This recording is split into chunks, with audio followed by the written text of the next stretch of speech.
5 penemu Indonesia yang diakui di dunia.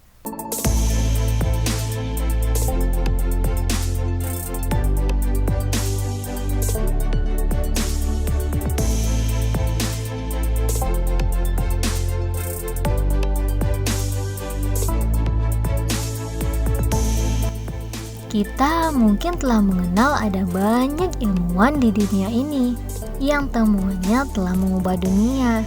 Katakan aja, Thomas Alva Edison, Isaac Newton, Albert Einstein, atau Alexander Graham Bell. Kesemua nama itu dikenal, bahkan terus dikenang hingga sekarang. Tapi, apakah hanya mereka aja yang temuannya berhasil mengubah dunia? Sebenarnya nggak juga. Masih ada banyak lagi kok ilmuwan di dunia ini yang temuannya gak kalah bermanfaat. Beberapa ilmuwan bahkan datang dari Indonesia loh teman-teman To Expose.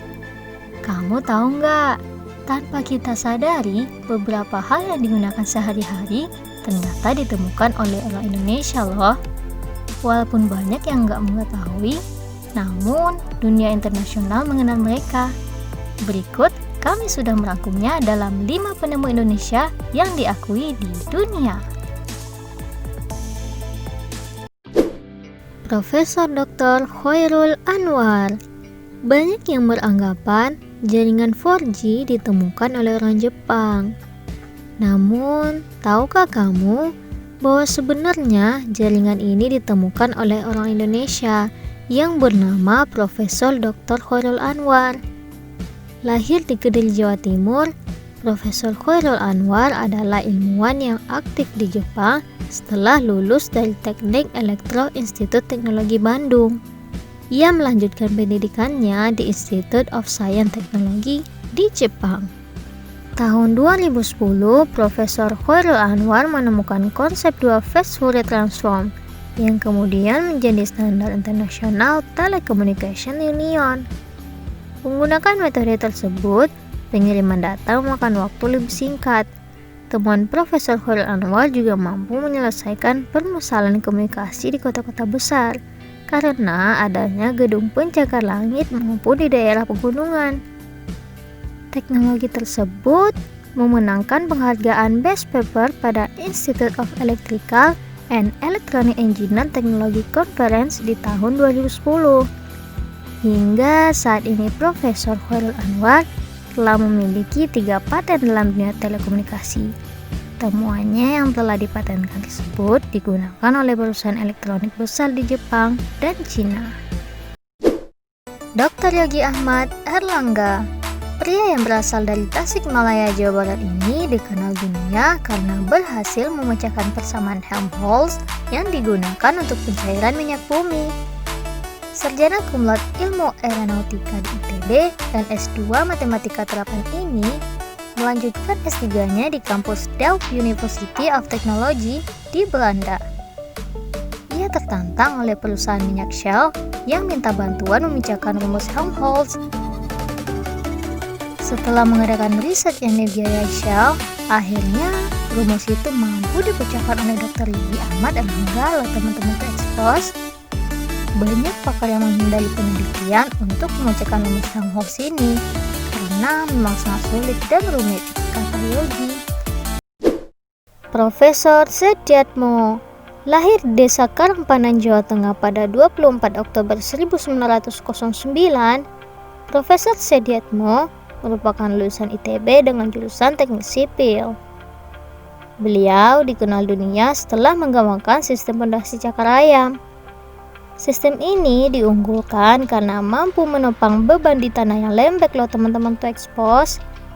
Pondasi sistem cakar ayam juga mampu mengurangi biaya, material, dan waktu pekerjaan. Daya dukungannya lebih tinggi dan gak memerlukan sela-sela untuk menampung pengembangan akibat perubahan cuaca. Karyanya yang lain sebelum menciptakan sistem pondasi cakar ayam seperti jembatan air Wiroko di Wonogiri, sistem konstruksi pipa pesat tekanan tinggi untuk memutar turbin pembangkit air, alat pengangkat air dari permukaan rendah ke permukaan tinggi.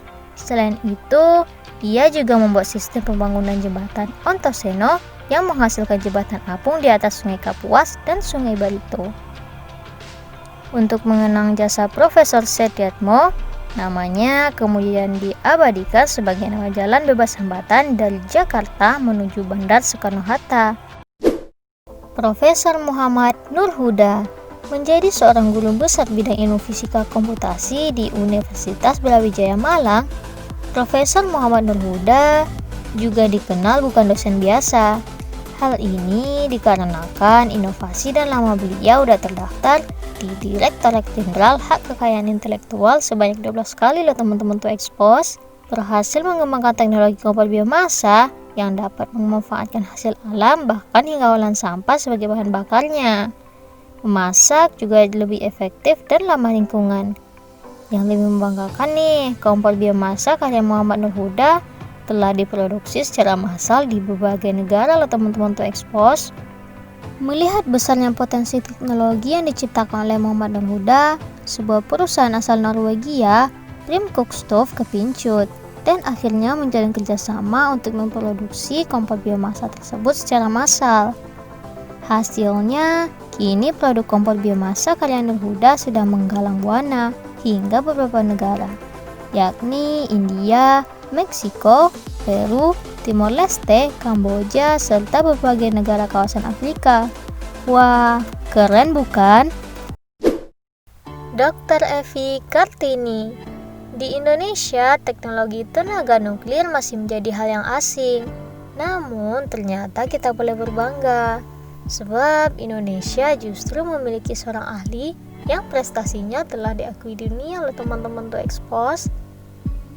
Di kalangan internasional, Dr. Evi Kartini memiliki reputasi terhormat. Ia dikenal sebagai ilmuwan penemu penghantar listrik berbahan gelas.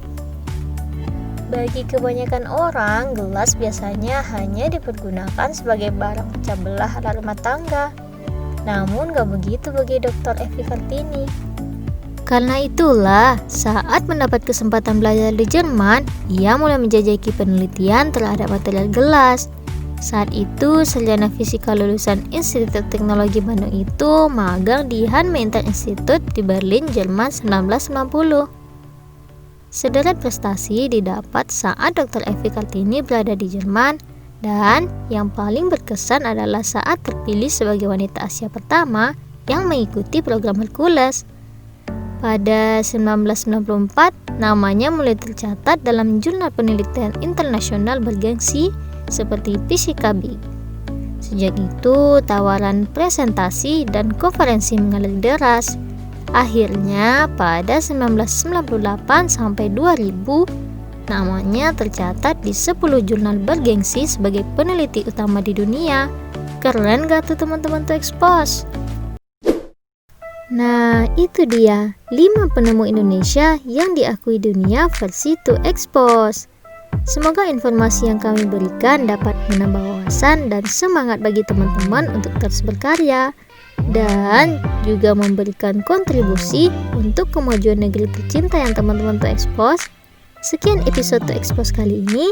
Jangan lupa subscribe dan like video-video kami dan aktifkan tombol lonceng untuk mendapatkan informasi menarik lainnya. Thanks for watching. See you in the next video. Bye.